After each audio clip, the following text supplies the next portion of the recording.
अब देखो शायद आ रहा हूँ। नहीं सर, नहीं आ रहा है। कोई और देखेगा क्या? सर नीरज सर, आप देख रहे थे ना अर्पण के पेज पे? मेरे ख्याल से आ रहा है। नहीं, मैंने भी चालू करा, अभी तो नहीं आ रहा है। अभी नहीं आ देखो, वो अभी घूम रहा देखो। है बस। देख रहा हूँ sir.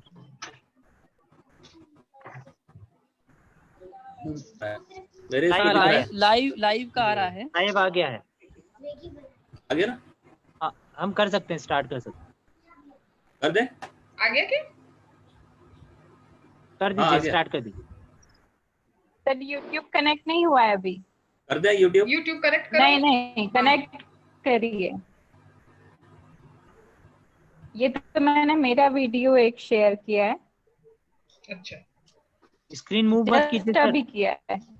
Ajit sir, screen move मत कीजिए, हम्म। पोस्टर लगा दीजिए, विजुअल्स मत जाइए।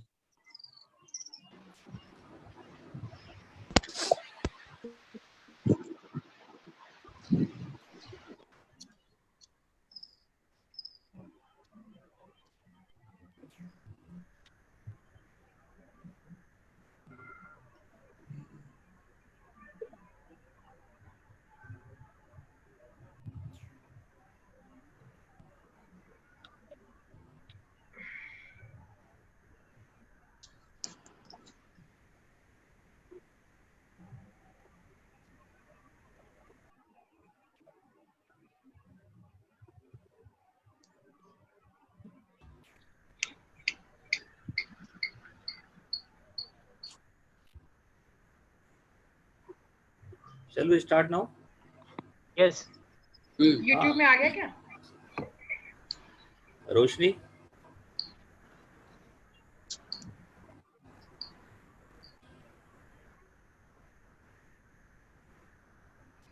ये इस पे तो आ गया है, फेसबुक पर।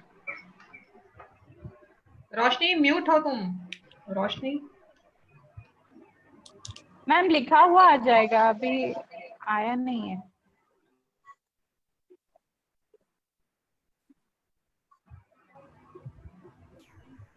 यूट्यूब चेक कर लो भाई।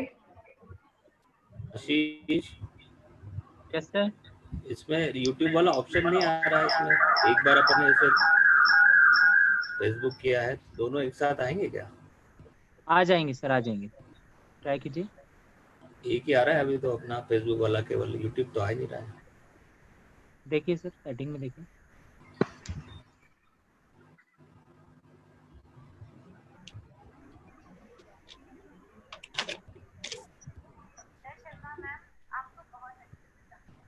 हेलो, दूसरा ऑप्शन नहीं है आशीष इसमें। नहीं आ रहा है। नहीं, ठीक। ओनली प्रीति फेसबुक। मैम, आप स्टार्ट कीजिए, मैं फोन पे बात कर लूंगा मैम से। हेलो। प्रीति मैम, स्टार्ट करो। हाँ यस मैम, मैम, ये स्टार्ट कीजिए। यूट्यूब पर तो आने लगा इनका, रोशनी मैडम ने नहीं, जो आने डाला। लगा? वो हाँ तो मतलब बनाया है लाइव नहीं आ रहा है। वो, हाँ, जो बनाया वो वो आ दिख रहा रहा है है। बस। वो आशीष स्टार्ट करो।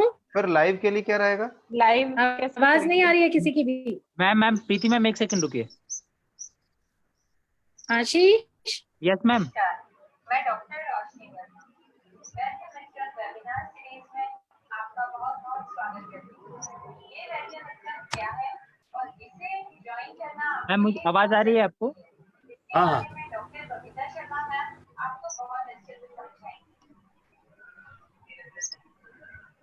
मेरे को आप आ रही है, स्टार्ट वैश्विक महामारी कोरोना प्रतिकूल परिस्थितियों में हमारा आशीष चौहान सर, हाँ जी, स्टार्ट करूं हेलो। क्या? हाँ आपकी आवाज आ यस रही है। मैम, स्टार्ट कीजिए। मैडम प्रीति मैडम शुरू कीजिए।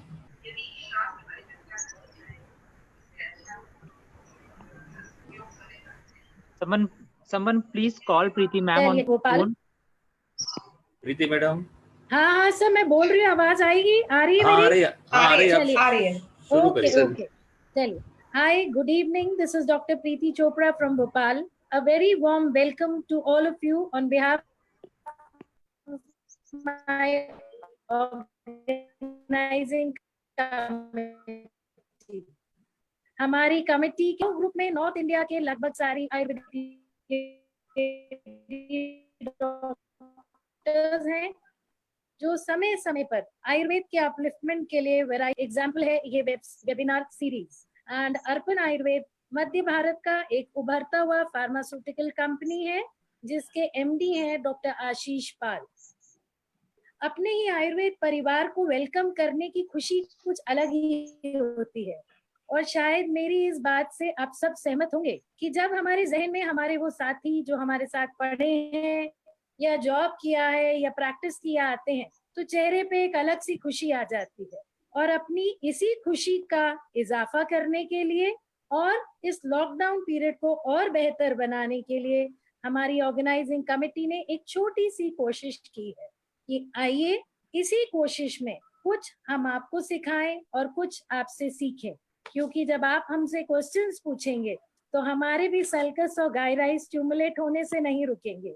और इसी तरीके से एक दूसरे के हाथ में हाथ थामे हम अपनी इस medical science of life that is the Ayurveda को और साइंटिफिक और कस्टमाइज और स्पेसिफिक बनाने की पूरी कोशिश करेंगे। आज हमारे इस वेबिनार के सेकंड एपिसोड के खिलाड़ी हैं doctor Sandeep Rane. He is young energetic doctor and along with him उनके मॉडरेटर हैं डॉक्टर दिनेश कर्मा। ये आज अपने एक्सपीरियंसेस अचीवमेंट्स आपके साथ शेयर करेंगे। And now over to doctor Sandeep Rane. Thank you.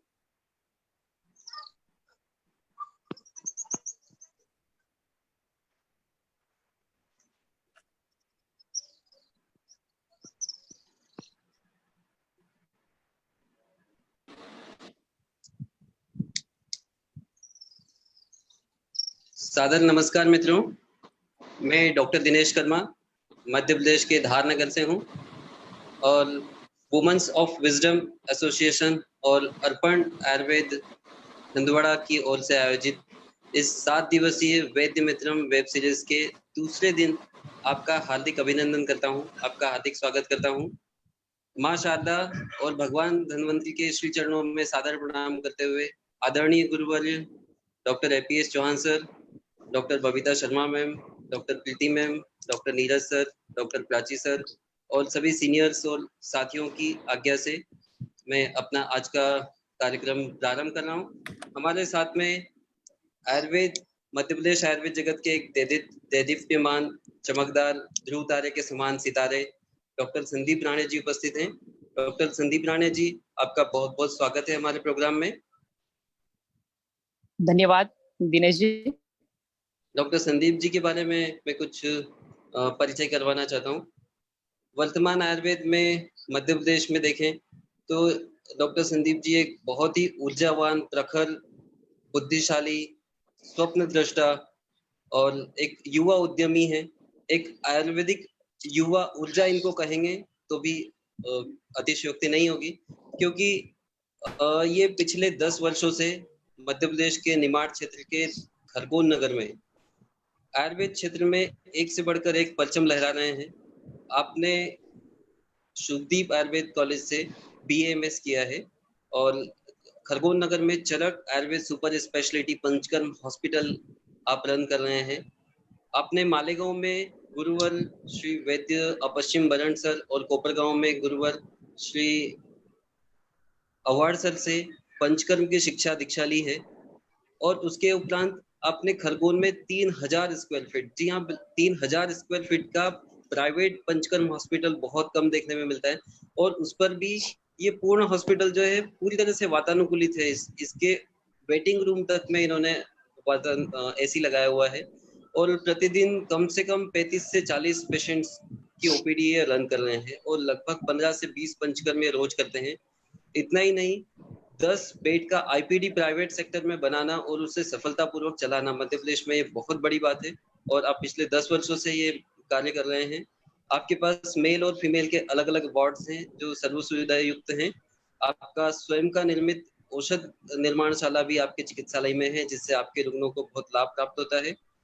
इसके साथ एक बहुत पुण्य पवित्र काम कि नए नए वैद्यों को कॉन्फिडेंस देना प्रैक्टिस का और नए नए वैद्यों को ज्ञान देना प्रैक्टिस का, जो आपने अपने गुरुओं से सीखा है उसे आप गुरु परंपरा को आगे बढ़ाते हुए अपने हॉस्पिटल में सिखाते हैं। इसके अलावा आपने छार सूत्र करने के लिए हॉस्पिटल में OT भी बनाया हुआ है। ऐसे विशिष्ट कार्यों के लिए इन्हें कई बार राष्ट्रीय मंच से सम्मानित भी किया गया है, जिनमें से कुछ विशिष्ट पुरस्कार इस प्रकार हैं। सुश्रुत सम्मान आपको वैद्य गुरुवर श्री अवार्ड सर के द्वारा प्राप्त हुआ है। आयुर्वेद प्रभाकर अवार्ड आपको मध्य प्रदेश के पूर्व मंत्री श्री जालम सिंह जी द्वारा प्राप्त हुआ है। निमाड़ गौरव सम्मान आपको पूर्व मंत्री अर्चना चिटनीस जी के द्वारा प्राप्त हुआ है। और भोपाल में आयुर्श्री सम्मान आदरणीय गुरुजी डॉक्टर बबीता शर्मा मैम के द्वारा आपको प्राप्त हुआ है। तो एक ऐसी विशिष्ट विभूति हमारे बीच में आज आयुर्वेद की उपस्थित है, और हम चाहेंगे कि हमारे जो नवीन वैद्य हैं, जिन्होंने अभी वैद्यक व्यवसाय प्रारंभ किया है, जो अभी BMS कंप्लीट करके बाहर आए हैं, उनको भी, और जो पहले से प्रैक्टिस में है उनको भी, आज का जैसा कि हमारा विषय है स्पाइनल डिसऑर्डर्स और आयुर्वेदिक चिकित्सा, उस पर आप प्रकाश डालने वाले हैं। तो आपका पुनः स्वागत है संदीप जी। और मैं अपनी तरफ से प्रोग्राम का शुरुआत कर रहा हूँ।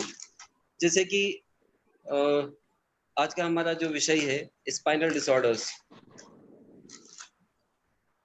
तो स्पाइनल डिसऑर्डर्स को डॉक्टर साहब हम लोग स्पाइन की पहले संरचना अगर समझें तो उसको क्लिनिकल एस्पेक्ट से उसको किस तरीके से समझा जा सकता है जो हमारे क्लिनिक के लिए यूजफुल है, उतना एनाटॉमी उसका संरचना आप हमको बताएं डॉक्टर संदीप जी। धन्यवाद दिनेश जी। सर्वप्रथम सभी आदरणीय गुरुजनों को मेरा चरण स्पर्श। Doctor APS Chauhan sir, doctor Babita Sharma madam, doctor Neeraj Vyas sir, doctor Prachi ma'am, बहुत ही सौभाग्य की बात है कि मैं उन लोगों के सामने आज अपनी प्रस्तुति दे रहा हूँ जिन्होंने आयुर्वेद में मुझे शिक्षा दी है, जिन्होंने मुझे कॉलेज में पढ़ाया है और बहुत ही स्नेह और प्रेम दिया है। जिस तरह के एक बालक को एक स्नेह प्रेम दिया जाता है, उसी तरह मुझे प्राप्त हुआ है। तो आज मैं बहुत सौभाग्यशाली हूँ कि उनके सामने मैं कुछ प्रस्तुत कर पाऊँ, ताकि उन्हें अपने बच्चों पे गर्व हो कि हाँ, वो भी, हमने जिन बच्चों को तैयार करा है वो बच्चे अपना अच्छा कार्य कर रहे हैं। इसमें गुरुजनों को चरण स्पर्श के बाद मेरे जो वैद्य मित्र हैं उनको मेरा नमस्कार, और छात्रों को मेरा स्नेह, और स्पेशल थैंक्स टू वाव एसोसिएशन एंड अर्पण आयुर्वेद के जो आयोजक है डॉक्टर आशीष पाल, जो कि बहुत ही अच्छे हमारे मित्र भी है और आयुर्वेद के क्षेत्र में बहुत अच्छी औषधियों का वो निर्माण कर रहे हैं। और आयुर्वेद में औषधियों का जो निर्माण कर रहे हैं उनकी गुणवत्ता में कोई भी संदेह नहीं है हमें, क्योंकि हम वर्षों से उनकी औषधियों का इस्तेमाल कर रहे हैं। जैसा कि मेरा आज टॉपिक है spine and joint care management Ayurveda में, तो उसको मैं आपको स्लाइड के माध्यम से थोड़ा सा समझाऊंगा।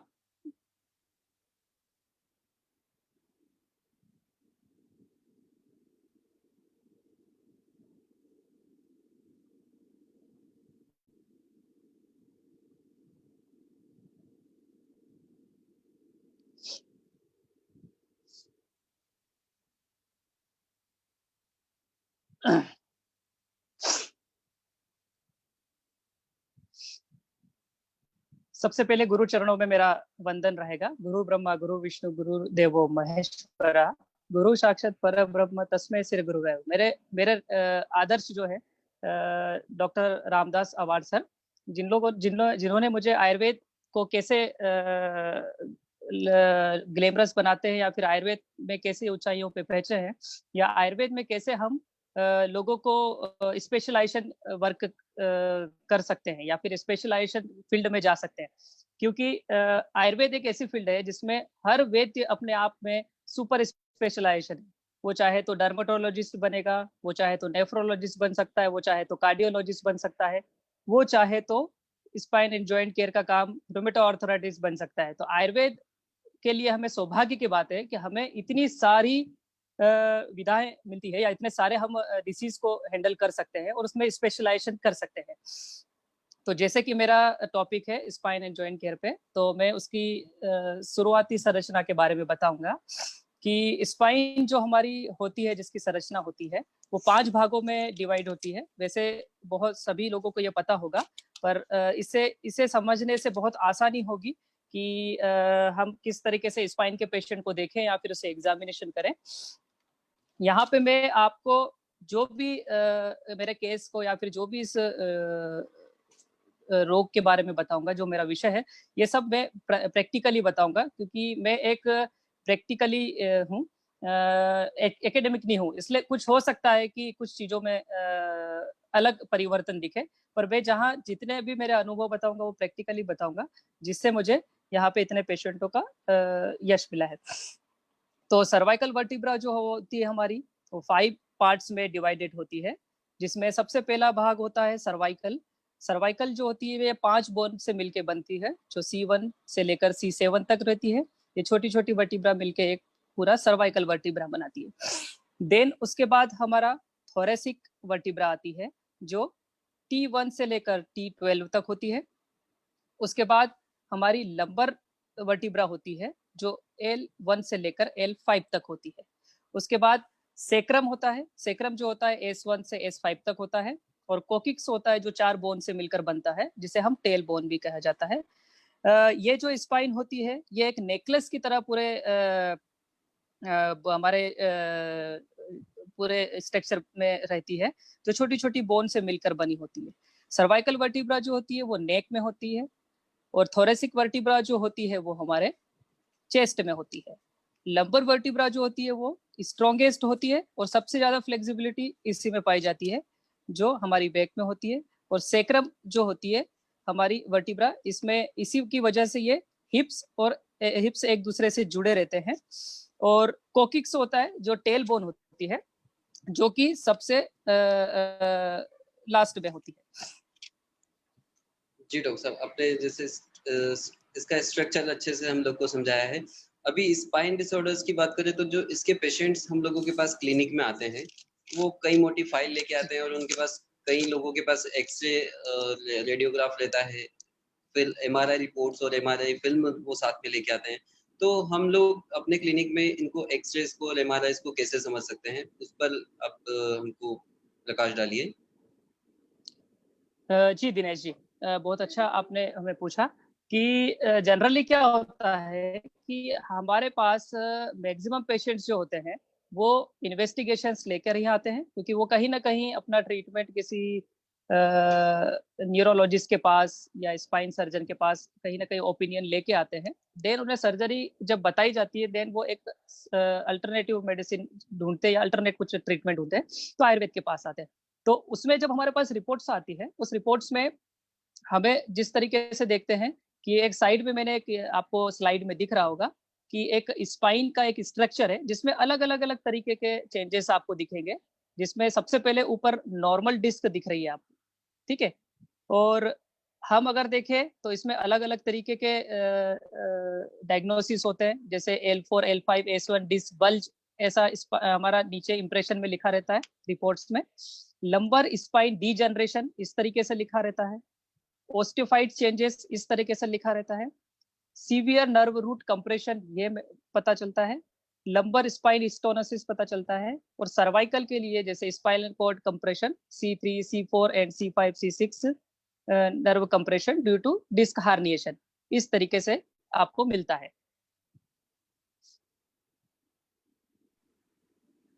एक्सरे में इसको कैसा समझा जाए?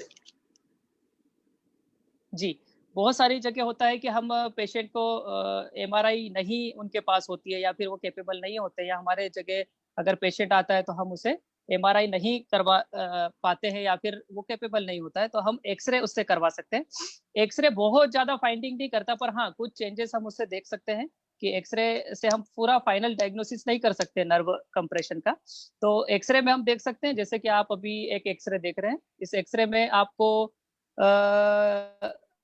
नॉर्मल एक्सरे दिखेगा कि नॉर्मल हमारी वर्टिब्रा में जो वर्टिब्रल डिस्क होती है उसमें जो स्पेस होती है वो आपको प्रॉपरली दिख रही है। दोनों तरह के व्यू आपको दिख रहे हैं। तो इन व्यू को हम नॉर्मल देखेंगे, हम नॉर्मल को देखेंगे तभी किसी एबनॉर्मल एक्सरे को समझ पाएंगे। तो ये मैंने आपको स्लाइड में एक नॉर्मल एक्सरे बताया है। इस नॉर्मल एक्सरे में दोनों व्यू दिख रहे हैं। अब नेक्स्ट मेरा है लंबर स्पॉन्डिलोसिस या DDD। तो इसमें डिस्क डीजनरेटिव डिसीज इसको बोलते हैं, DDD को। तो इसमें हमें किस तरीके दिखेंगे, आप देखेंगे कि एक राइट साइड में आपको दिख रहा है कि एक स्पाइन का स्ट्रक्चर है जो थोड़ा सा स्लाइटली बेंड भी दिख रहा है, आपको कर्व दिख रहा है। उसमें आप देखेंगे कि नीचे की जो सबसे लास्ट वर्टिब्रा है वो होती है आपकी L5, ठीक है। L5 सबसे नीचे देखेंगे तो L5 में आप देखेंगे कि छोटे छोटे से कोने निकले हुए हैं, ठीक है। तो ये ऑस्टियोफाइट्स होते हैं जो एक्स्ट्रा बोन का फॉर्मेशन हो जाता है। इस तरीके से बारीक बारीक बारीक बारीक आपको दिखेंगे। उसके ऊपर वाली डिस्क में देखेंगे तो स्पेस कम हो रही है, ऊपर के वाली डिस्क में थोड़ी स्पेस अच्छी है, उसके ऊपर वाली की स्पेस में ठीक है। मतलब यहाँ पे हम देखेंगे तो L4 और L5 डिस्क में यहाँ पे कहीं ना कहीं हमें प्रॉब्लम दिख रही है, ड्यू टू कहीं ना कहीं डिस्क जो है रही है, इंटरवल्टरी डिस्क है, उसकी जो साइज है वो कम हो रही है या उसकी थिकनेस कम हो रही है, जिसके कारण हो सकता है कि ऑस्टियोफाइट्स भी बन रहे हैं, जिसके कारण हो सकता है कि ऑस्टियोपोरोसिस के कारण यहाँ पे डीजनरेशन हो रहा है। दूसरी तरफ स्पाइन के दूसरे पॉइंट में भी आप देखोगे कि L4 L5 में नीचे जो रह रहा है, सबसे L5 वाली जो है वो S1 से चिपक रही है। तो L5 इस एक्सरे को देख के हम देखेंगे कि इसका अगर MRI हम किया जाए तो इसमें L4 L5 S1 disc bulge या नर्व कंप्रेशन ऐसी तरह की चीजें मिलेगी आपको।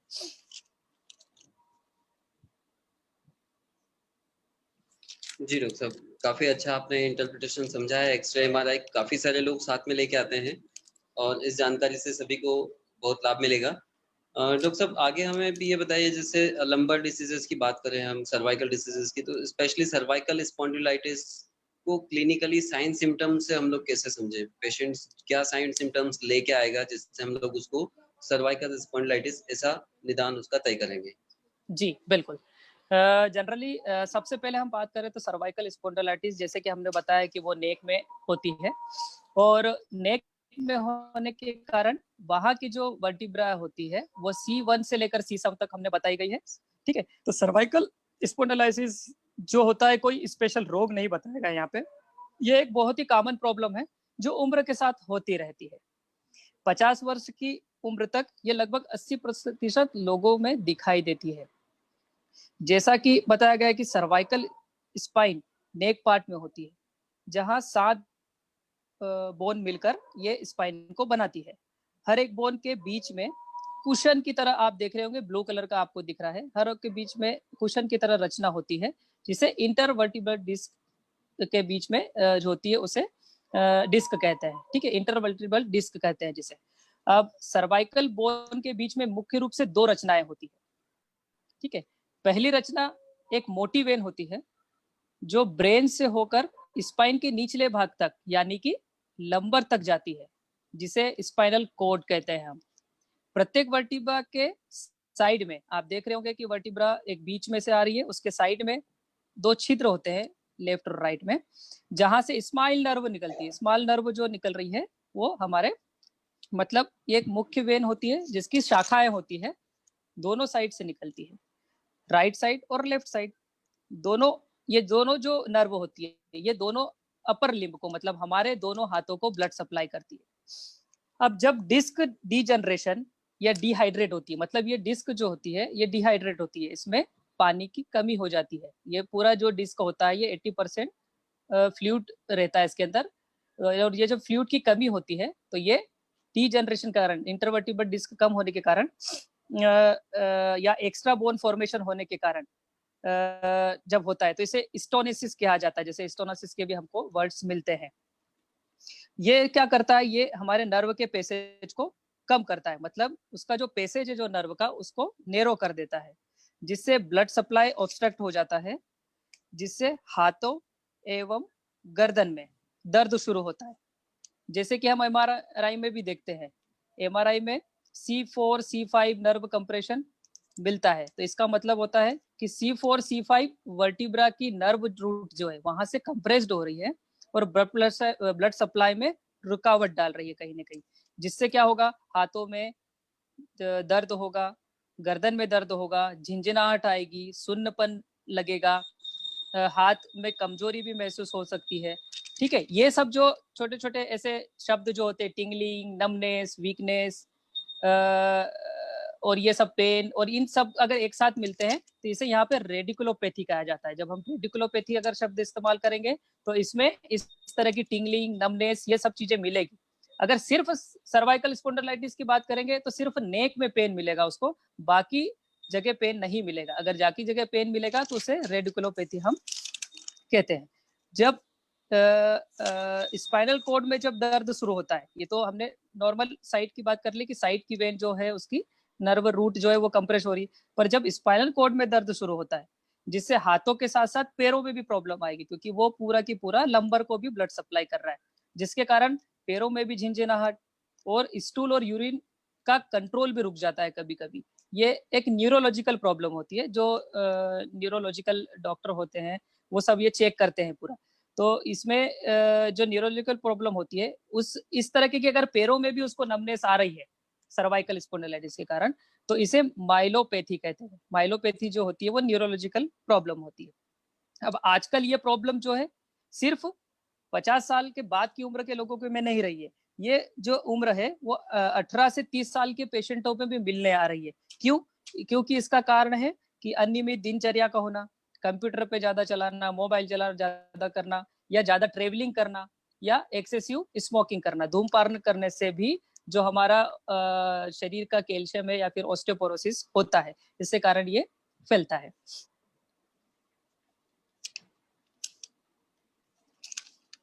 बहुत अच्छी जानकारी डॉक्टर साहब आपने शेयर की है। सर्वाइकल के साथ ही आजकल लंबर स्पॉन्डिलाइटिस के भी केसेस काफी बढ़ रहे हैं, और लंबर स्पॉन्डिलाइटिस के लिए भी हमारे क्लिनिक्स में काफी ज्यादा रुग्ण आते हैं। तो लंबर स्पॉन्डिलाइटिस को हम लोग कैसे समझें, उसका कैसे निदान करें, उसके साइन एंड सिम्टम्स वगैरह के बारे में बताइए।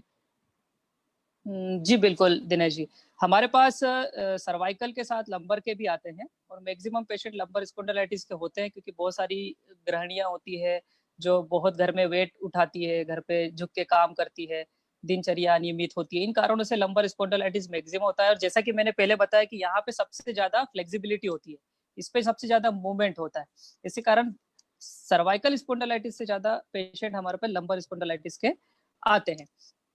अब लंबर स्पॉन्डिलाइटिस और उसकी रेडिकुलोपैथी के बारे में हम बात करेंगे।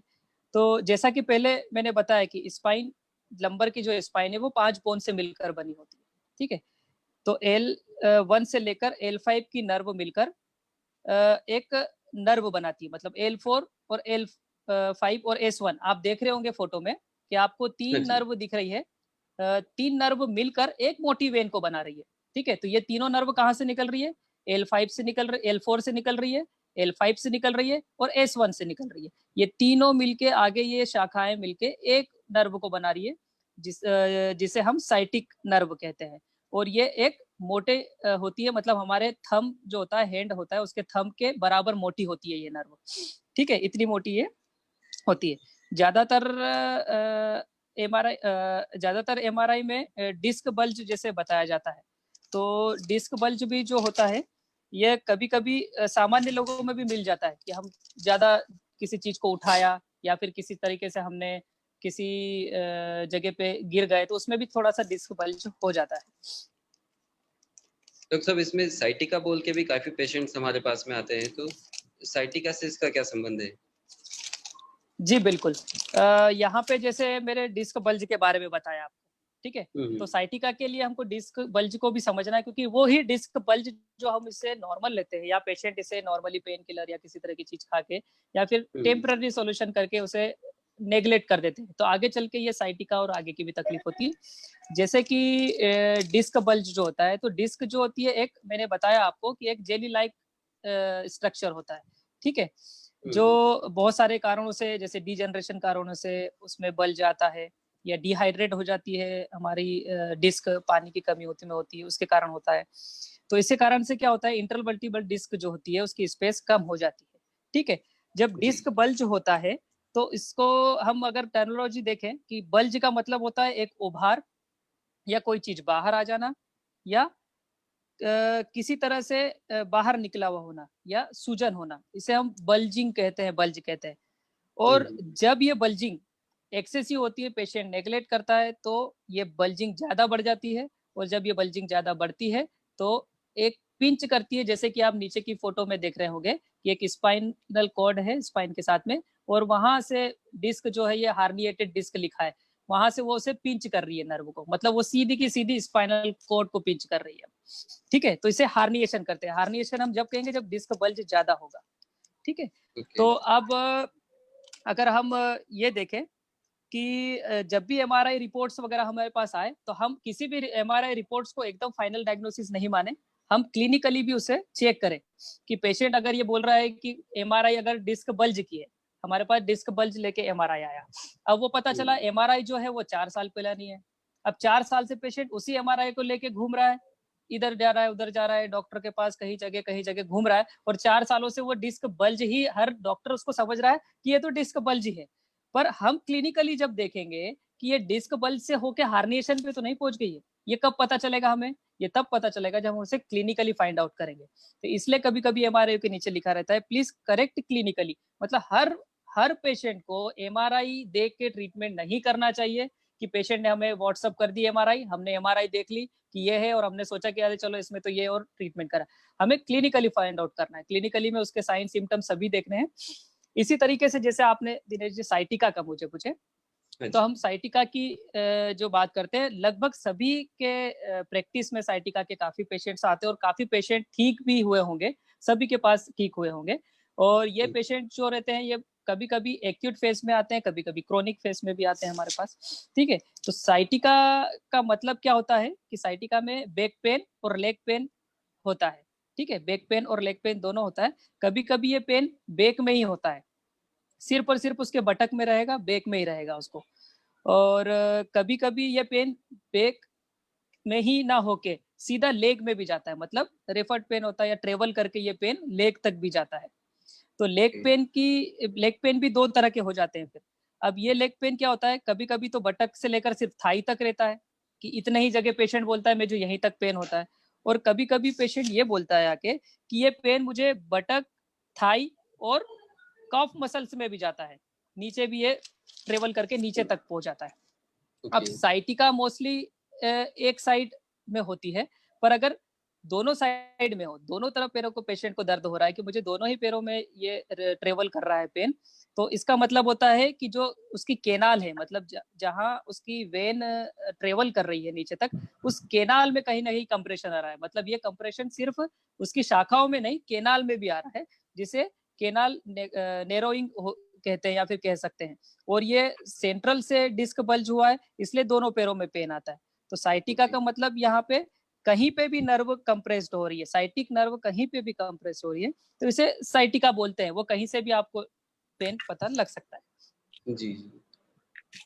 अच्छा, इसकी जो एक्यूट और क्रोनिक फेजेस हैं, जी। एक तो एक्यूटली पेन स्टार्ट हुआ और एक वो काफी लंबे समय से पेन लिए घूम रहा है, तो इन दोनों को में क्या डिफरेंशिएशन है, इसको कैसे समझेंगे और इसका क्या महत्व है क्लिनिकली?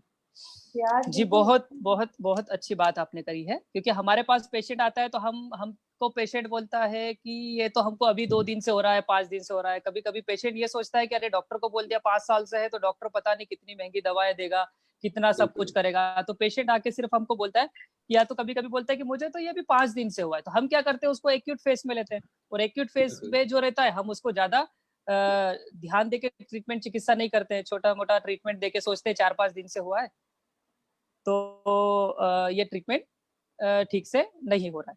तो अब क्या करना है हमें कि सबसे पहले उसको हमको पता करना है कि ये सिम्टम कैसे होते हैं। तो अब इसमें कुछ सिम्टम क्या होते हैं, न्यूरोलॉजिकल सिम्टम भी होते हैं, जैसे साइटिका के न्यूरोलॉजिकल सिम्टम होते हैं जो क्रोनिक में जाते हैं। तो इसमें क्या क्या होगा, इसमें टिंगनिंग होगा, वीकनेस होगा, नमनेस होगा, मोटर वीकनेस भी होगा। मतलब मोटर वीकनेस मतलब कैसा होगा कि ब्लेडर और बोवेल कंट्रोल वीक हो जाएगा। मतलब पेशेंट बोलेगा कि मुझे यूरिन आती पता नहीं चलती है, मेरा स्टूल आता है मुझे पता नहीं चलता है, फुट ड्रॉप हो जाता है, चलते चलते पैरों में से पैर हट जाता है। मतलब यानी पैदल चलने में उसके चप्पल निकल जाते हैं या चप्पल खुद से नहीं पहन पाता है। मतलब कि इसका मतलब है कि नर्व पर प्रेशर बहुत ज्यादा है और पैर का अंगूठा भी वो ऊपर नहीं कर पाता। आप बोलोगे कि आपके पैर के अंगूठे को आप ऊपर की तरफ करो, वो नहीं कर पाएगा अगर मोटर वीकनेस है, नर्व कंप्रेशन ज्यादा है। और टोस और हील, मतलब आप उसको अगर बोलोगे कि आप आपके टोस पे खड़े हो जाओ, एड़ियों पे खड़े हो पंजों को ऊंचा करके, तो वो नहीं खड़ा हो पाएगा। या आप आपके बोलोगे कि आप एड़ी के ऊपर छोड़ के आप सिर्फ पंजे पे करो, एड़ी को ऊपर करके पंजे पे खड़ा हो, तो भी वो खड़ा नहीं हो पाएगा। अगर ये एग्जामिनेशन देख लिया आपने तो इसमें आप डिवाइडेड कर सकते हैं कौन सा क्रोनिक है, कौन सा एक्यूट है। बिल्कुल बिल्कुल।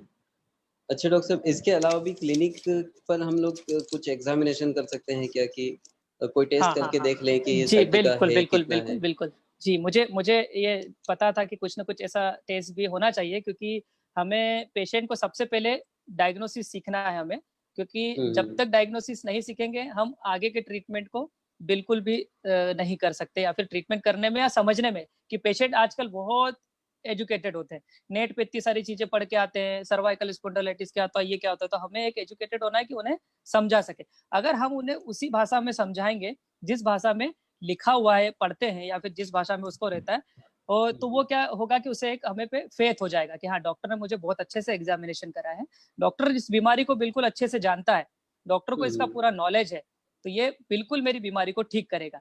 तो हमें हर पेशेंट को, अगर सर्वाइकल लंबर स्पॉन्डिलाइटिस का पेशेंट है तो हमको लगभग 30 मिनट्स में हर पेशेंट को, नए पेशेंट को 30 मिनट्स देता हूँ एग्जामिनेशन करने में, पूरी फाइल पढ़ने में, उसकी दिनचर्या वगैरह सभी पता करने में।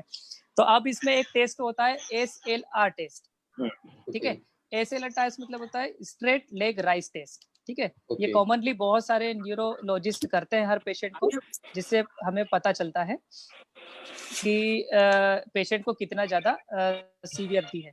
तो जब हम पेशेंट को सुपाइन पोजीशन पे पहले तो लेटा देंगे SLR टेस्ट में, अब उसके लेफ्ट या राइट लेग जहां उसको पेन होता है उसमें चेक कर सकते हैं, या फिर पेन नहीं होता तो भी हम चेक करके देखें। तो उसको जब हम 35 to 70 डिग्री के ऊपर पर उसको पेन चालू हो, इट मीन समझना कि उसको कहीं ना कहीं नर्व कंप्रेशन है, it means SLR test positive है, ठीक है। तो आपको पैर को वहां तक ले जाना है और वहां पे ले जाके पेशेंट के चेहरे को देखना है, क्योंकि पेन का सबसे पहला आईना जो है वो हमारा मुख है, दर्पण है, उसके चेहरे को देखे, कहीं पे भी अगर कुछ चेंजेस दिख रहे हैं तो उसे पेन आता है तो वहीं रोके। देन तो साइन बताए गए यहाँ पे, एक ब्रिगार्ड साइन होता है, एक नेरिस साइन होता है। ब्रिगार्ड साइन जो होता है वो क्या होता है, तो हमको उसके पैर को ऊपर की तरफ ले जाना है, नी को बेंड नहीं करना है, हमारी जो हीप है उसको बिल्कुल भी हिलाना नहीं है, जहां पेन उसको आता है उस पेन से हल्का सा स्लाइटली नीचे लेके उसकी जो एंकल होती है, तो एंकल को डोर्सल फ्लेक्शन करना है, मतलब कि आगे की तरफ झुकाना है। जब आगे की तरफ झुकाएंगे तो पेशेंट को या तो टिंगनिंग होगी, मतलब झिंझनी, नमनेस होगा, या झुंझुनी उसको सुन्नपन होगा, या उससे पेन होगा, उससे पूछिए। अगर ये मिलता है इट मीन्स ये पेशेंट को हार्निएशन है कहीं ना कहीं लंबर स्पॉन्डिलाइटिस का। और यही एक नीरी टेस्ट होता है, नीरी साइन होता है। नीरी साइन में क्या करते हैं, उसी तरह से पैर को रखते हैं और गर्दन को फुली फ्लेक्स करने को बोलते हैं, आगे की तरफ जब फुली फ्लेक्स करते हैं गर्दन को, तो पेशेंट को टिंगलिंग, नमनेस या किसी तरह की वीकनेस आती है तो वो पूछना है। अगर ये भी हमें मिलता है दैट मींस इसे प्रॉब्लम है, ये पेशेंट भले हमें आज लेके आया पर इसे कहीं ना कहीं बहुत लंबे समय से ये प्रॉब्लम है। इस तरीके से हम इसे देख सकते हैं। ग्रेट, बहुत सुंदर वर्णन डॉक्टर साहब। अच्छा, ये सारी चीजें हम लोगों ने इसके बारे में, व्याधि के बारे में समझ ली।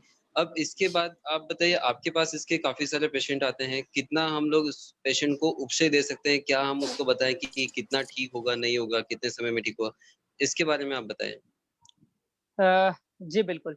अब इसमें हम जो है आयुर्वेद की बात करें तो अभी तक मेरे अनुभव के से 100% उपशय मिला है मेरे पास पेशेंट का। और बहुत सारे टेस्टिमोनियल्स मेरे पास पेशेंट के यूट्यूब पे मेरे हैं जो अपने बीमारी के बारे में शेयर करते हैं हमसे। और आयुर्वेद में जितना अच्छा उपशय मिलता है उतना उपशय मेरे ख्याल से और कहीं नहीं मिलता है, क्योंकि आयुर्वेद में अस्त्र शस्त्र सब कुछ बहुत अच्छे से हमारे पास है। तो आयुर्वेद चिकित्सा में 100% उपशय मिलता है, तो इसमें मुझे काफी मिले हैं। बहुत बढ़िया डॉक्टर साहब। तो हम लोग इसको समझना चाहेंगे, आयुर्वेद से ये जो व्याधि आपने बताई है इसको कैसे समझें, इसका निदान क्या है, संप्राप्ति कैसे बनाएंगे, इस किस व्याधि से इसको आयुर्वेद में कोरिलेट करके देखेंगे हम? ठीक है, जैसा कि मैंने आपको बताया कि मैं एक क्लिनिकल हूँ, प्रैक्टिशनर हूँ, तो मैं बहुत ज्यादा थ्योरिकल शास्त्रों को नहीं बताऊंगा। अभी मैंने जो आपको बताया है वो इसलिए मॉडर्न का बताया क्योंकि हमें मॉडर्न का नॉलेज इसलिए होना चाहिए क्योंकि उसका एग्जामिनेशन से लेकर उसकी हर तरह की प्रॉब्लम को हमें पता होना चाहिए। क्योंकि हम जब भी किसी चीज को ठीक करते हैं, जैसे मेरे यहाँ के एक डॉक्टर हैं, वो मेरे स्पाइन के बहुत सारे पेशेंटों का देखते हैं, वो मॉडर्न एलोपैथी के डॉक्टर हैं।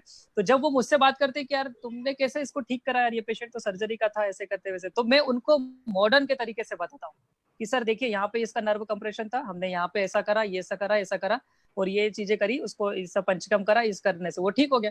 तो जब तक हम मॉडर्न की शुरुआती चीज उनको नहीं बताएंगे, वो बोलेंगे पता नहीं यार ये तो ठीक करते हैं, कैसे करते हैं, या फिर कुछ क्या करते हैं, या कुछ स्टेरॉइड मिला के खिलाते होंगे, ये करते होंगे, वो करते होंगे। तो हमें उनकी तरह से पहले पता, ताकि उनको पता चले नहीं इन्हें नॉलेज तो बिल्कुल है, ये स्पाइन का नॉलेज रखते हैं, स्पाइन की टर्मिनोलॉजी पता है इनको, स्पाइन के जितने भी इन्वेस्टिगेशन होते हैं, स्पाइन के कितने साइन आवाज सुन सिम्टम रहे हैं होते हैं, सब संदीप? पता है। हेलो जी मैडम। संदीप आपकी बैटरी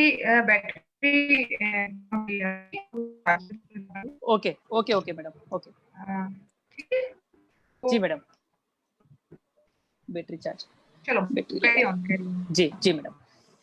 तो हम जैसे शास्त्रों की इसमें बात कर रहे थे, एक सिंपल सा, इसमें बहुत बड़ा वर्णन शास्त्र में नहीं किया गया है लंबर स्पॉन्डिलाइटिस को लेकर ये बोलकर। तो हम इसमें इसे अगर वात व्याधि मानते हैं, तो वात विकार की सामान्य संप्राप्ति जो हम देखते हैं यहाँ पे, ठीक है, तो वात विकार की सामान्य संप्राप्ति पे हम देखते हैं कि वात वर्धक आहार विहार खाने से धातु क्षय, मार्ग अवरोध और फिर वात विकार होते हैं। इस तरीके से ये एक वात रोग की उत्पत्ति होती है, ये सामान्य वात विकार की उत्पत्ति है।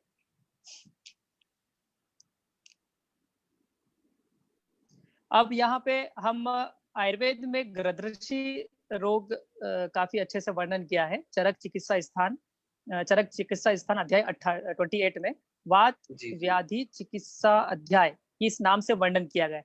इसमें ग्रदृषि का लक्षण बताया गया है, जो हूबहू साइटिका से मिलता है, जिसको देख के हम ये बोल सकते हैं कि साइटिका जो है ये वर्षों पूर्ण, करोड़ों वर्षों पूर्ण में इस व्याधि का वर्णन किया गया है ऋषियों ने। तो ग्रदृषि का सामान्य लक्षण यहाँ पे जो है कि प्रकोपित वायु, पहले नितंब प्रदेश, फिर क्रमशः कटिप प्रदेश, पीठ, उरु, जानू, जंगा और पैरों में जकड़न हो जाती। मतलब यहाँ पे भी साइटिका में भी वही हुआ था कि उसे बटक में पेन था, फिर थाई में पेन था, फिर उसके नी में था, काफ मसल्स में था, ये पेन उसको आए थे, ये जहाँ की हमें भी शास्त्र में यही मिल रहा। अब पैरों में जकड़न होती है, मतलब स्टीफनेस मिलती है पेशेंट को। पीड़ा सुई चुबाने की जैसी पीड़ा होती है, मतलब पेशेंट बोलता है झिंझनी या फिर नमनेस, ये सब चीजें भी आती है, ठीक है। तो अगर ये सब होता है तो इसको ग्रदृषि रोग को ये उत्पन्न करता है, ऐसा शास्त्र में बताया। जिससे क्या होता है, अंगों में बार बार स्पंदन होता है, थ्रोम्बिंग ऐसे पेन होंगे, उसे बार बार पाल्पिटेशन जैसा लगेगा। और जब वात तथा कफ इन दोनों के प्रकोप से ग्रदृषि रोग उत्पन्न होती है, तब उन लक्षणों के साथ तंद्रा, मतलब वीकनेस लगेगी, भारीपन लगेगी, नींद लगेगा, शरीर में भारीपन, भोजन में अरुचि हो जाएगी, क्योंकि शूल के कारण भोजन में अरुचि उन्हें होती है। ग्रेट, बहुत अच्छा डॉक्टर साहब आपने डिस्क्राइब किया है। मैं समझता हूँ हमारे सभी व्यक्ति मित्रों को बहुत इससे समझने में लाभ मिला होगा। अब डॉक्टर साहब आप इसकी चिकित्सा के बारे में थोड़ा विस्तार से बताएं। जी, इसमें मैंने चिकित्सा में मैं बताऊंगा कि जैसे मैंने इसमें जुड़ा है Ayurveda plus Panchakarma is equal to इदम प्रत्यक्ष फल दर्शनात्। इसका मतलब होता है कि तुरंत उसका फल मिलना। इदम प्रत्यक्ष मतलब प्रत्यक्ष, ये नाना जी जो है महाराष्ट्र में, नाना जोशी, उनका है कि इदम प्रत्यक्ष फल दर्शनात्, मतलब पंचकर्म को इदम प्रत्यक्ष फल दर्शनात् कहते हैं। आयुर्वेद में अगर हम पंचकर्म को जोड़ते हैं तो हमें बहुत ही अच्छे रिजल्ट्स मिलते हैं। बहुत ही, ऐसा नहीं बोल सकते कि शमन में रिजल्ट नहीं मिलते, पर हमें यहाँ पे आयुर्वेद को अगर फास्ट बनाना है, आयुर्वेद को अगर आगे पहुंचाना है, तो हमें पहले दिन पेशेंट को रिजल्ट देना पड़ेगा। अगर हम पहले दिन रिजल्ट नहीं देते हैं, देन वो कहीं ना कहीं हमसे कन्वर्ट हो जाएगा। अगर हमने पहले ही दिन उसे रिजल्ट दे दिया, तो वो हमारी पूरी बातों को फॉलो करेगा, हमें पूरी तरह से समझेगा और हम पे पूरा विश्वास उससे हो जाएगा। तो अगर हम पंचकर्म को जोड़ लेते हैं तो इसमें बहुत ही अच्छा रहता है। और पंचकर्म सिंपली है, अगर जो शमन ही करते हैं तो ऐसा नहीं है कि शमन वाले कभी ठीक नहीं कर सकते, पर हमारे पास जब एक और अस्त्र रखा हुआ है तो उसका उपयोग क्यों ना करें। बिल्कुल, बहुत सारे लोग ये होते हैं जो आयुर्वेद के नहीं होते हैं और पंचकर्म करते हैं, या पंचकर्म के लिए कुछ भी चीजें करते हैं, या लोग पंचकर्म को स्पा में बना के बैठे हैं।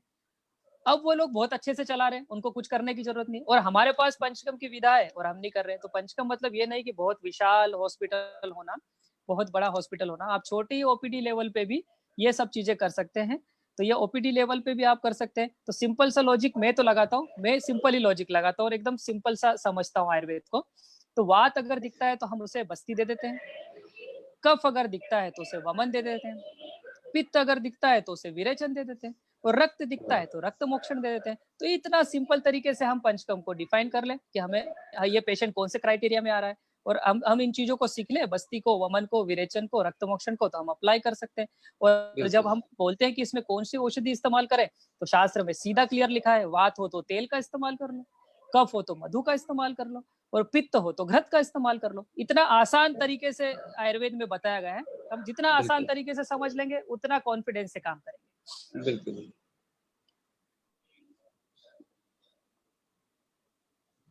अरे बहुत बढ़िया। ये स्लाइड गलती से आई है या आयुर्वेद में इसका भी कुछ संबंध है? नहीं, ये गलती से नहीं, ये लाई गई है ताकि हम अपनी पावर को समझे।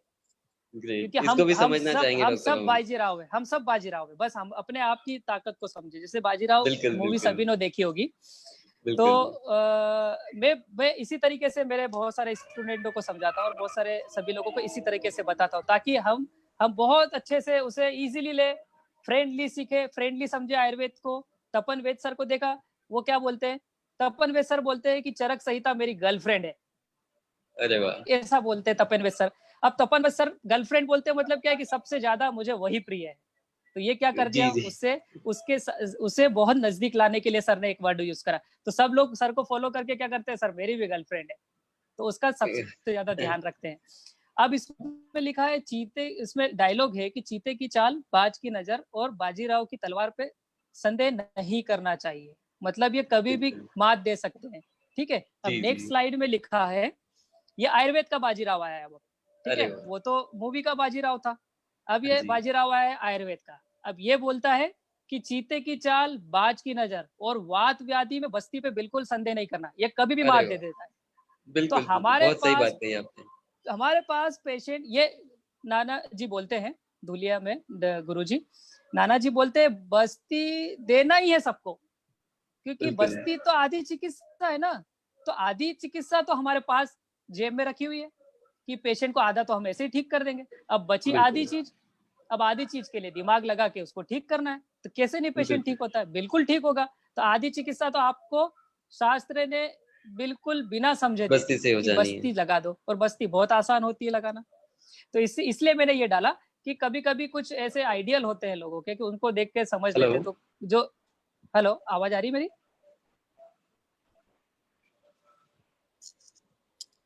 हेलो हेलो, आ रही आवाज, आ रही है आपकी आवाज आ रही है जी। तो जी डॉक्टर साहब, बहुत अच्छी बात आपने बताई जी।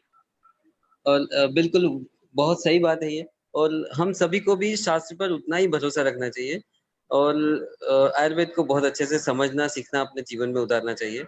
डॉक्टर साहब, आपने सारी चीजें बहुत अच्छे से समझाई है। हम लोग चिकित्सा इसकी थोड़ी विस्तार से समझना चाहते हैं, क्योंकि शास्त्रोक्त चिकित्सा तो हम सबने पढ़ी है, पर आपका इस पर क्या अनुभव है? क्योंकि आपके पास कई रुग्ण ये कंप्लेंट लेके आते हैं और आपका काफी निमाड़ क्षेत्र में इस व्याधि के ऊपर काफी नाम है।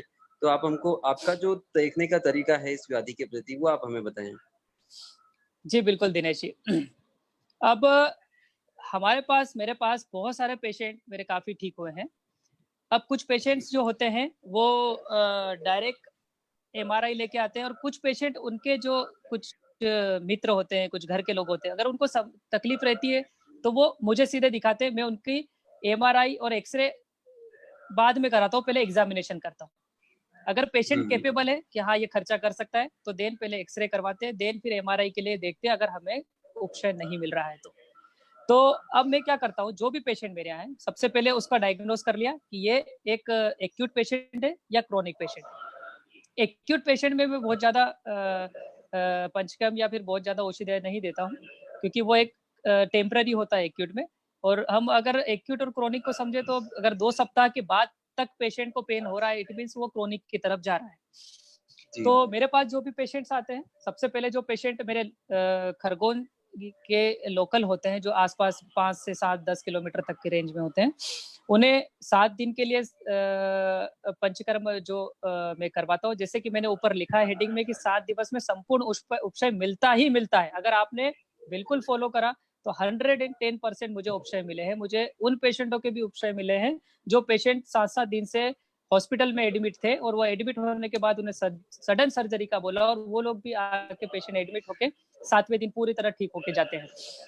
तो अब इसमें हमारे पास जो होता है कि 7 दिन में जो पूरा प्लान होता है, तो उसमें योग बस्ती कर्म, स्नेहन स्वेदन, षष्टिशाली पिंड स्वेद और कटी बस्ती अगर लंबर स्पॉन्डिलाइटिस है और ग्रीवा बस्ती अगर उससे सर्वाइकल स्पॉन्डिलाइटिस। तो ऊपर के पूरे जो आपको 4 कर्म हैं ये 7 दिन तक कंटिन्यू चलते हैं।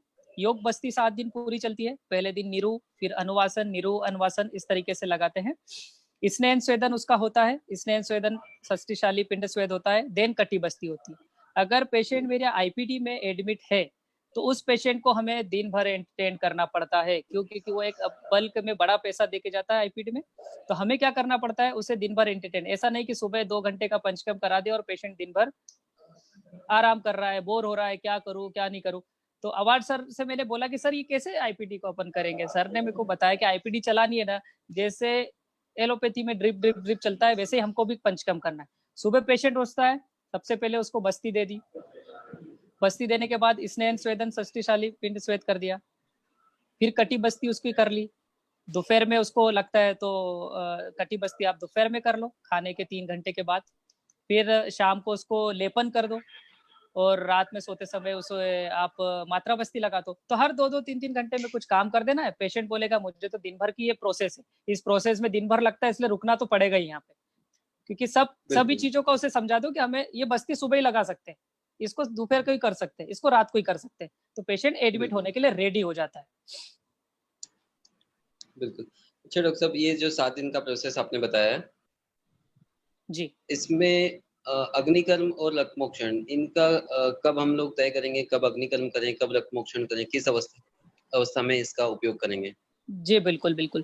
अब क्या होता है कि हमें सभी शस्त्रों का इस्तेमाल एक ही बार में नहीं कर देना है, क्योंकि कुछ चीजें बाद में अगर बचती है तो वो हमारे पास रखना है। अगर हमने एक ही बार में सब कुछ कर दिया और पेशेंट को कुछ प्रॉब्लम रही, शूल रहा, कुछ भी रहा, तो हम आगे के लिए पेशेंट को कुछ करने के लिए हमारे पास नहीं रहेगा। तो 7 दिन के पंचकर्म के बाद एक विरेचन दे देते हैं। विरेचन में सिंपल देता हूँ एरंड तेल से, जो कि बहुत ही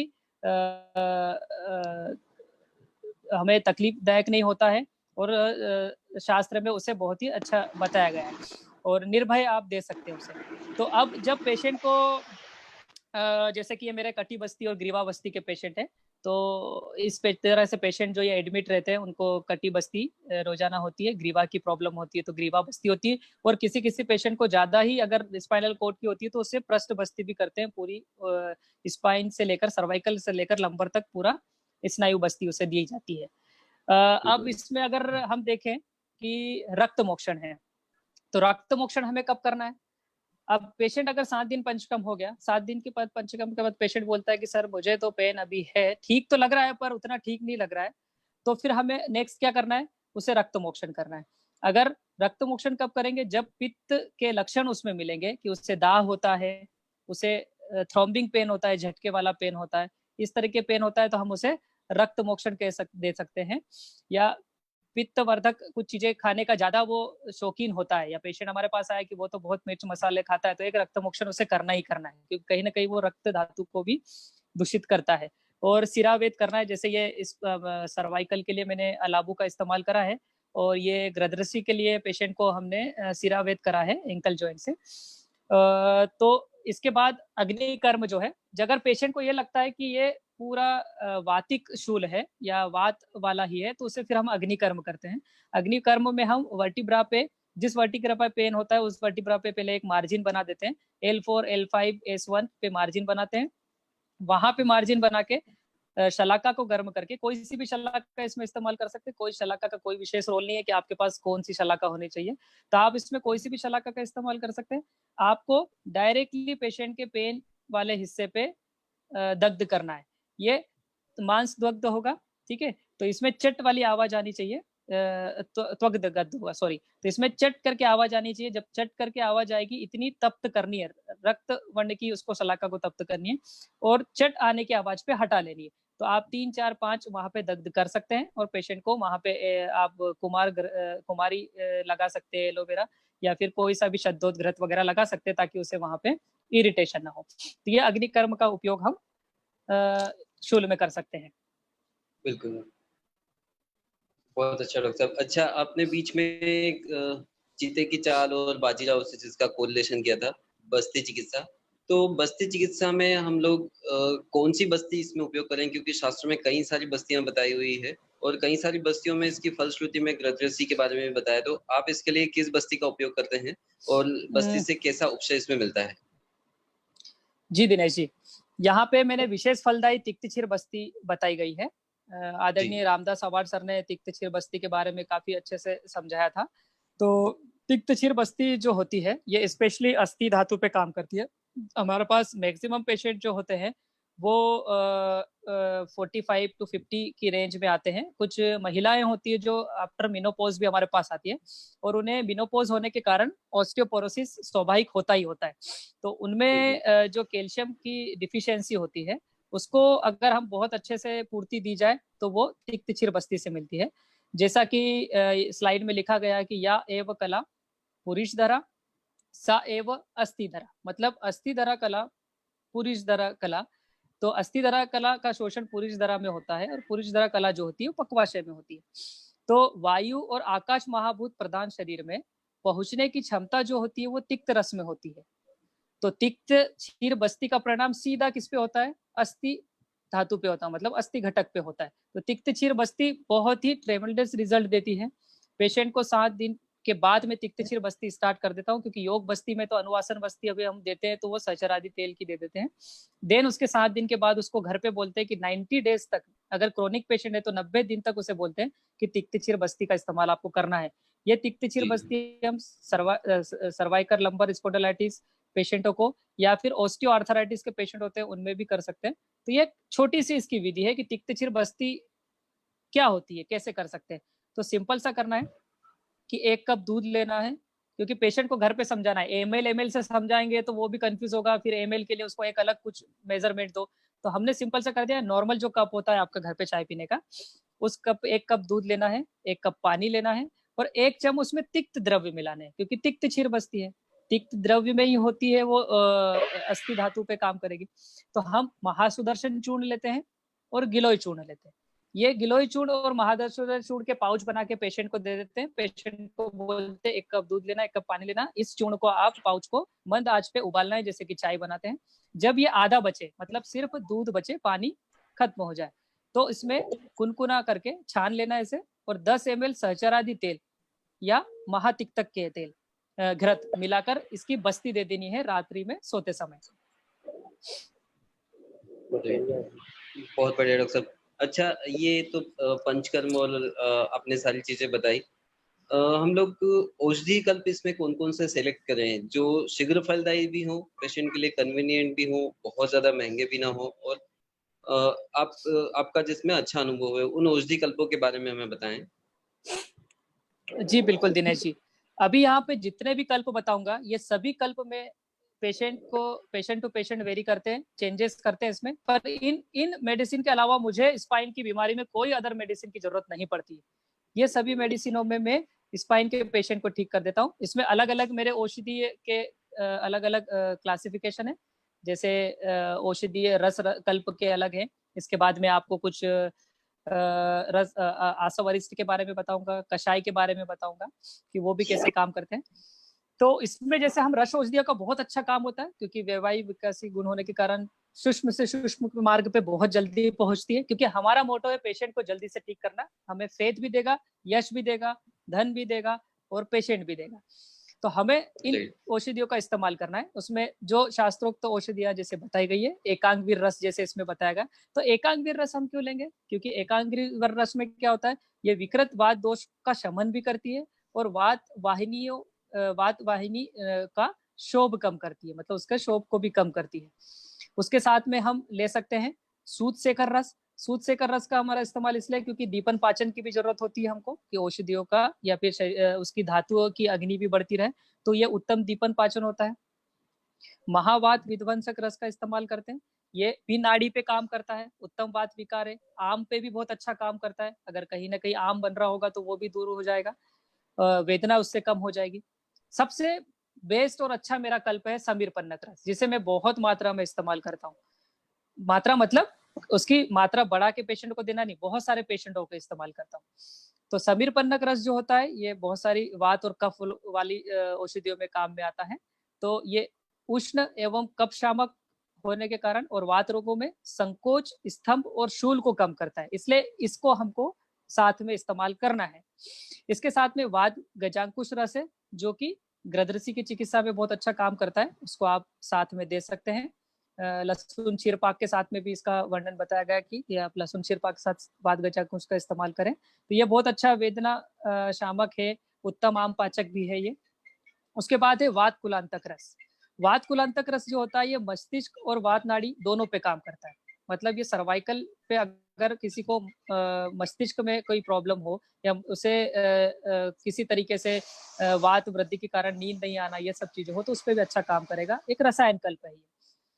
अब यहाँ पे ये बात हो गई हमारी, ये हमारी बात हुई है उन चीजों की। हर्ष, उसको बंद कर दो बेटा, मिक्सर में। तो यहाँ पे सॉरी डिस्टरबेंस आ रहा था। तो यहाँ पे हम वात कुलन तक चले गया। अब इन औषधियों का इस्तेमाल आप कर सकते हैं अगर पेशेंट केपेबल हो, हमें उसे अच्छा रिजल्ट देना हो तो हम स्वर्ण इस्तेमाल करना ही है।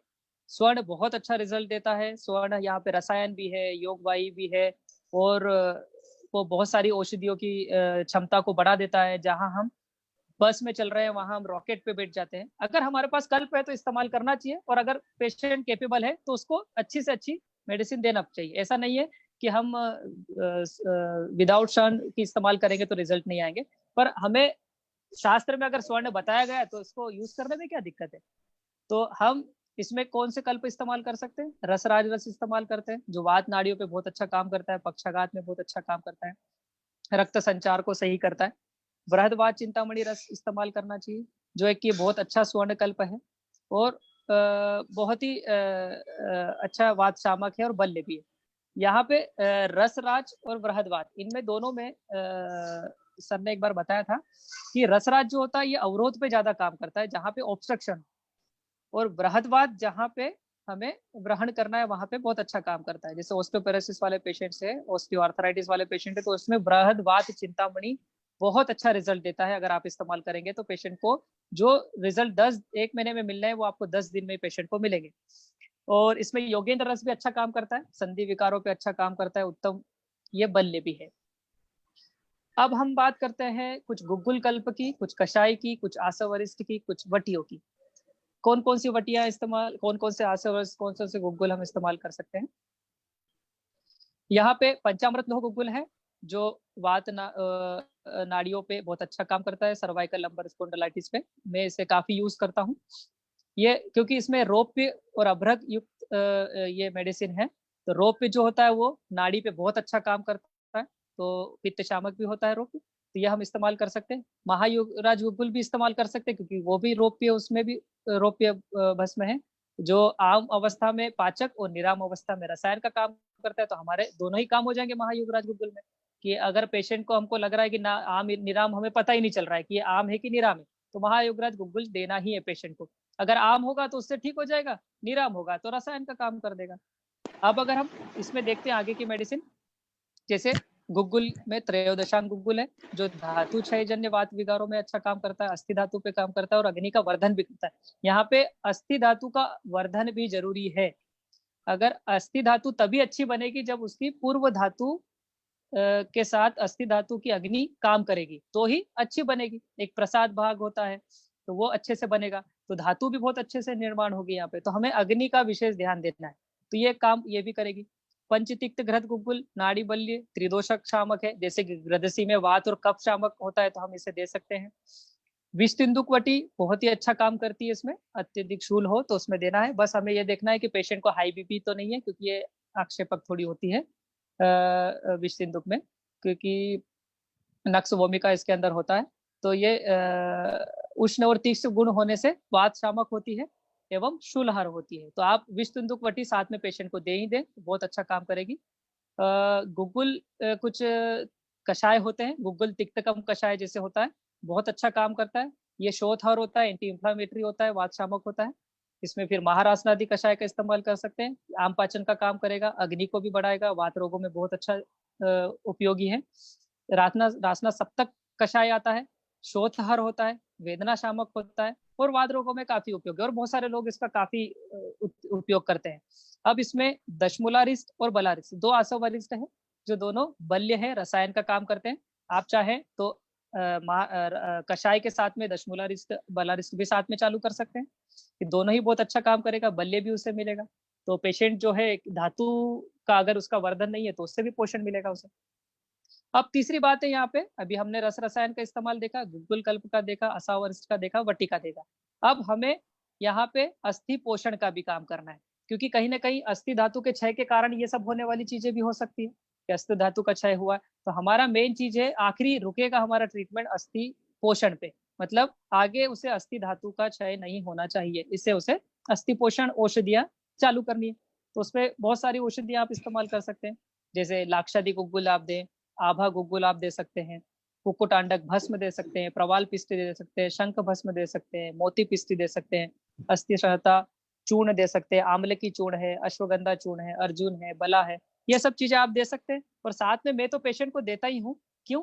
क्योंकि ये कुछ औषधियां जो है ये पित्त शामक है, क्योंकि हम जो अभी औषधियां दे रहे हैं वो उष्ण है, वो पित्त को बढ़ा सकती है, पेशेंट को घबराहट, बेचैनी या फिर एसिडिटी हो सकती है, अम्ल पित्त हो सकता है। तो प्रवाल वगैरह ये जा रहा है तो हमारा कॉम्बिनेशन हो गया, कॉम्बिनेशन बन गया तो पेशेंट की कंप्लेन कम से कम हो जाएगी, कि वो हमारी मेडिसिन को लेके घर जाके फोन नहीं आना चाहिए, सर ये टेबलेट ली मैंने तो मेरे तो बहुत घबराहट हो रही है, मेरे पेट में जलन हो रही है। तो हम उसे कम से कम कंप्लेनिंग हमारे खिलाफ लिए करेगा वो अच्छा है, तो आप दे दो, उससे क्या पता कि ये क्यों दे रहे हैं, हम तो उसका मैनेजमेंट करने के लिए दे रहे हैं कि हो सकता है इसके कारण उष्णता के कारण हो। अब इसमें एक अस्थि मज्जा पाचक औषधि का इस्तेमाल जैसे मैं करता हूँ। अब ये क्या है, चतुर्थक ज्वर की चिकित्सा बताइए, अगर अस्थि धातु का हमें पोषण अच्छे से करना है या बहुत ही ज्यादा ऑस्टियोपोरोसिस है या एवीएन के पेशेंट होते हैं, एवेस्कुलर नोक्रोसिस के, या कहीं से ऑस्टियोआर्थराइटिस ज्यादा ही होता है पेशेंट को, तो उन दिनों में चतुर्थक ज्वर की जो चिकित्सा बताई गई है अस्थि मज्जा ज्वर की, तो उसमें गिलोय, आंवला और मुस्ता भी साथ में ऐड कर देते हैं। तो अस्थि में जो अस्थि धातु में जो पाचक का काम करती है वो बहुत सुचारू रूप से इसमें होता है। बहुत बढ़िया डॉक्टर साहब। अच्छा, औषधि तेलों के बारे में कई सारे लोग प्रश्न करते हैं कि हम किस तेल से मालिश करें, घर पे करें या तो औषधि तेल कौन कौन से किस अवस्था में उपयोग में आएंगे? जी बिल्कुल। अब इसमें बात होती है औषधीय तेलों की। आप चाहें तो औषधीय तेल का पंचकम यूज भी कर सकते हैं। कुछ तेलों का उपयोग बस्ती में भी कर सकते हैं। मतलब इसे आभ्यंतक और बाह्य दोनों इस्तेमाल कर सकते हैं। जैसे मुरेविन्ना तेल है, कोटुमुच्चकादि तेल है, क्षीरबला तेल है, धनवंतर तेल है, महानारायण तेल है, सहचरादि तेल है। इन सभी तेलों को आप मिक्स करके कटी बस्ती इस्तेमाल कर सकते हैं। कटी बस्ती अगर आप घर पे नहीं कर सकते हैं, आप सॉरी आप आपके ओपीडी में नहीं कर सकते हैं कि स्पेस की सुविधा की कम है, पेशेंट को ऑयल दे दो, घर पे कहना है गरम तेल करना है, इन सभी को या आप मिक्स करके दे दो उसे, ये तेल को गर्म करना है, एक छोटा सा पीछू बना दो कपड़े का, उसको बोल दो घर पे बना लेना, उसको डीप करना है, उसको थोड़ा सा निचोड़ लेना है और गरम गरम आपको रखना है आपके जहाँ पे शूल होता है वहाँ पे। तो पीछू भी बहुत अच्छा काम कर देगा, तो आसानी से पेशेंट घर पे भी ठीक हो जाएगा, उसे यहाँ आने की जरूरत भी नहीं पड़ेगी। हमें कंप्लीटली उसे रिजल्ट देने हैं, रिजल्ट देना है, आयुर्वेद से देना है। अब जो भी आप यूज करते हैं वो फलदायी होना चाहिए, तो आप आपकी बिल्कुल। युक्ति से जो भी चीजें करें। सहचरादि तेल इसमें बहुत अच्छा काम करता है, जो हम ओरली भी दे सकते हैं उसे बस्ती के रूप में भी दे सकते हैं, उसे स्नेह स्वेदन के रूप में दे सकते हैं। बिल्कुल। अच्छा डॉक्टर साहब, हम लोगों ने इसका पंचकर्म भी देखा, आपने क्लिनिक में पंचकर्म भी बताया, औषधि कल्प बताया, तेल भी बताया। इनके मेडिसिन के चिकित्सा के अलावा पेशेंट को क्या क्या चीजों की सावधानी करने के लिए बताएं घर पे, या उसको कोई योगासन करने के लिए बताएं घर पे, उसके ऊपर आप प्रकाश डालिए। जी, सबसे पहले पेशेंट को हमें होमवर्क देना बहुत जरूरी है। अगर होमवर्क नहीं दोगे तो पेशेंट गड़बड़ करेगा तो सबसे पहले शास्त्र बदनाम होगा कि आयुर्वेद कोई काम नहीं करता है, आयुर्वेद में कुछ भी नहीं होता है, हम तो आयुर्वेद ट्रीटमेंट भी करवा चुके, फलाने डॉक्टर के पास, इसके पास, उसके पास, और हमें कुछ नहीं करता। तो सबसे पहले डॉक्टर संदीप राणे को सब बदनाम कर दे, पर आयुर्वेद को कोई बदनाम नहीं करना चाहिए। आयुर्वेद का नाम बिल्कुल भी बदनाम नहीं होना चाहिए, क्योंकि आयुर्वेद इतने इतने तप के बाद आयुर्वेद यहाँ पे अवतरित हुआ है, और मेरे जैसे एक मन बुद्धि के कारण अगर वो बदनाम हो जाए तो वो काम मुझे नहीं करना चाहिए। तो हमें क्या करना है कि उसे कुछ आसन बताने, जो अगर ज्यादा उसे पेन है, शूल है, तो ये आसन नहीं करने को बोले, ज्यादा नहीं करने को बोले। अगर आसन करने से शूल बढ़ता है तो तुरंत आसनों को बंद कर दे, वो कोई सा भी आसन, अगर शूल होता है उससे आसन करने से। तो इसमें भुजंग आसन हम कर सकते हैं, जिससे हमारी लंबर और सर्वाइकल वर्टिब्रा में फ्लेक्सिबिलिटी आएगी। शलभासन इसमें होता है, शलभासन आप कर सकते हैं। इसमें उस आसन कर सकते हैं आप। बरकटा आसन होता है, ये कर सकते हैं, जो फोटो में दिख रहा है इस तरीके से। पेशेंट को या तो आप बोल सकते हैं आसन लिख के, या आप उसको यूट्यूब पे चेक कर लीजिए, फिर आप नेट पे चेक कर लीजिए, आपको आसन मिलेगा इस तरीके से, ये कर सकते हैं। और इसमें प्रिकॉशंस जो आते हैं मॉडर्न से, हम देखते हैं कि क्या क्या प्रिकॉशंस नहीं करना है ताकि पेशेंट घर जाके कुछ गड़बड़ ना करे। तो उसको सबसे पहले, अगर कोई स्पोर्ट्स एक्टिविटी पेशेंट की है, ये मैं क्रोनिक वाले पेशेंटों को बोल रहा हूँ, जो क्रोनिक पेशेंट होते हैं। एक्यूट वाले तो ठीक होके वापस से अपना काम कर सकते हैं, पर जो क्रोनिक पेशेंट होते हैं 4 साल 5 साल 6 साल से, उनको ये सब चाहिए, तो इनको ये प्रिकॉशंस बहुत जरूरी है। तो सबसे पहले उसे हमें जो प्रिकॉशन चाहिए वो स्पोर्ट्स एक्टिविटीज बंद कर देनी है। क्रिकेट खेलता है, फुटबॉल खेलता है, टेबल टेनिस खेलता है, बैडमिंटन खेलता है, कुछ भी ऐसी जिसमें जर्क आते हैं, इस तरीके की एक्टिविटीज नहीं करना है। ड्राइविंग नहीं करना है, लोकल सिर्फ वो अगर अपने काम के लिए थोड़ा बहुत जा सकता है, पर ड्राइविंग नहीं करना है। ड्राइविंग भी स्मूथली करे, किसी भी तरह के स्पीड ब्रेकर वगैरह पे ध्यान रखे कि हम तेजी से ना निकले, क्योंकि हम बहुत प्रयास कर रहे हैं उसको ठीक करने का, और वो जाके इस तरह की गलतियां करेगा तो अपयश हमें ही मिलना है, पेशेंट हमें ही आके बोलेगा। तो ये सबसे पहले उसे समझा देना है। तो ये हमारे लाइन ऑफ ट्रीटमेंट में होना चाहिए। मेरे पास तो पेशेंट का जो स्पाइन वाला रहता है उसके लिए पूरा लिखा हुआ रहता है, वो पेशेंट को दे देते हैं कि आपको ये सब नहीं करना है। फिर भी समझ में नहीं आए तो आप कॉल करके पूछ सकते हैं। अब उसे हैवी वेट लिफ्टिंग अवॉइड करना है, किसी तरह का वजन नहीं उठाएं, किसी तरह का जिमिंग वगैरह ये सब चीजें नहीं करें। Excessive sitting in one position, मतलब एक ही पोजीशन में बैठे बैठे काम नहीं करें लंबे समय तक, कि वो बैठे बैठे घंटों 2 घंटे 4 घंटे 5 घंटे बैठ के सिटिंग कर रहा है, उससे भी ये बल्जीनेस होगी, तकलीफ होगी। और ऐसी कोई सी एक्टिविटीज नहीं करें जिसके कारण से उसके लंबर स्पाइन में स्ट्रेस आता है। अवॉइड एनी वर्क और activities that causes stress to the lumbar spine. उस तरह की कोई एक्टिविटी नहीं करना है जिससे उसको ये महसूस होता है कि मेरे कमर में कोई खिंचाव होता है। उसी तरह अगर हम आयुर्वेद से देखें तो आयुर्वेद में क्या क्या चीजें, अपत्य आहार विहार बताए गए, वात रोगों को क्या निदान बताए गए जिससे कारण होता है। क्योंकि हो सकता है कि कोई पेशेंट हमारे पास जो आ रहे हैं, वो पेशेंट इस तरह का आहार विहार कर रहा हो कि अत्यधिक लघु रुक्ष शीत ऐसे आहारों का सेवन उसे नहीं करने को बोलना है। अगर वो पहले ऐसे क्योंकि मेरे एक बहुत अच्छा एक केस है, मेरे एक पेशेंट है, उनको लंबर स्पॉन्डिलाइटिस हुआ, और काफी मेरे परिचित थे, पर अब क्या करते हैं कि वो पहले कहीं डायग्नोसिस सब कुछ होता है, लगभग 6 से 7 महीने उनको हो गए ट्रीटमेंट करते करते, और ये सब चीजें करने पे भी वो ठीक ना हुए, और उनको प्रिकॉशंस बताए नहीं किसी भी तरह के क्या क्या होता है, डायग्नोसिस आयुर्वेद से बना नहीं। जब मेरे पास वो आए तो फिर मैंने उनकी पूरी हिस्ट्री लिखी क्या करते हैं, तो उनकी हिस्ट्री में आया था कि वो रुक्ष आहार बहुत करते थे। मतलब जो ड्राई चिकन होता है, तंदूर चिकन होता है, वो डेली मैक्सिमम उसे खाते थे, जिसके कारण धातुओं में जो होता है क्षय होने लगा, वात वृद्धि बहुत ज्यादा होने लगी। एसी में बहुत ज्यादा रहते थे, वो टोटली एसी में रहते थे, कार से लेकर ऑफिस से लेकर सब जगह से रहते थे, और आहार में भी वो चिल्ड वाटर ही पीते थे। तो पूरा की पूरा ट्रीटमेंट वात रोगों पे बढ़ गया, लघु भी हो, रुक्ष भी हो गया, शीत हो गया, इस तरह का हो गया।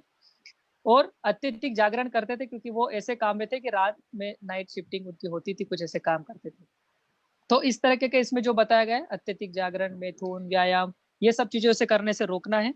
मल मूत्र का वेग भी नहीं रोकना है, जैसे कि शास्त्र में बताया है। अत्यधिक श्रम नहीं करना है, व्यायाम बिल्कुल नहीं करना है, जिससे धातु क्षीणता और जाएगी उसे।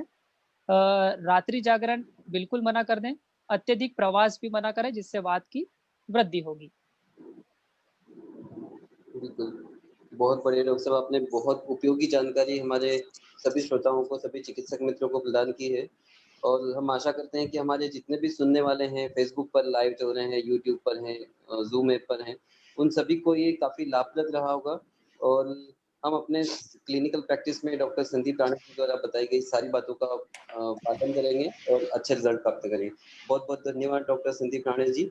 और अब आगे की वार्तालाप के लिए मैं जो संचालन है बहुत बहुत धन्यवाद आपका और सभी ऑर्गेनाइजर का बहुत बहुत धन्यवाद, सभी श्रोताओं का बहुत बहुत धन्यवाद। इसमें कुछ मुझसे त्रुटि हुई हो तो गुरुजन क्षमा करें, क्योंकि बहुत सारी चीजें छूट जाती है या फिर बहुत सारी चीजें नहीं हो पाती हैं।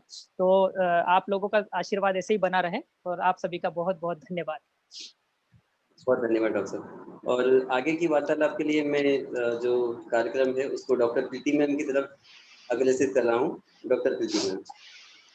Thank you so much, Dr. Sandeep and Dr. Dinesh, for such a simplified and clear presentation.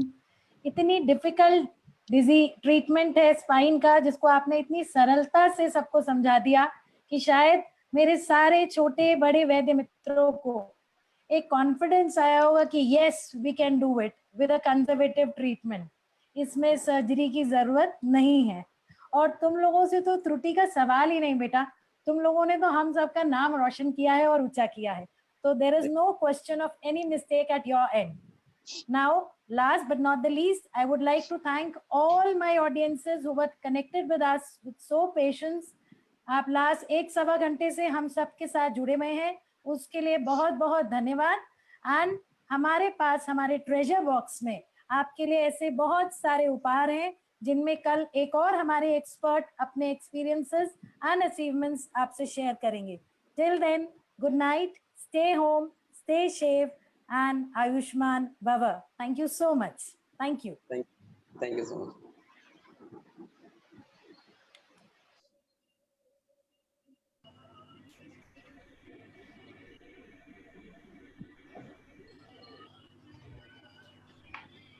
Facebook live stop करें प्लीज।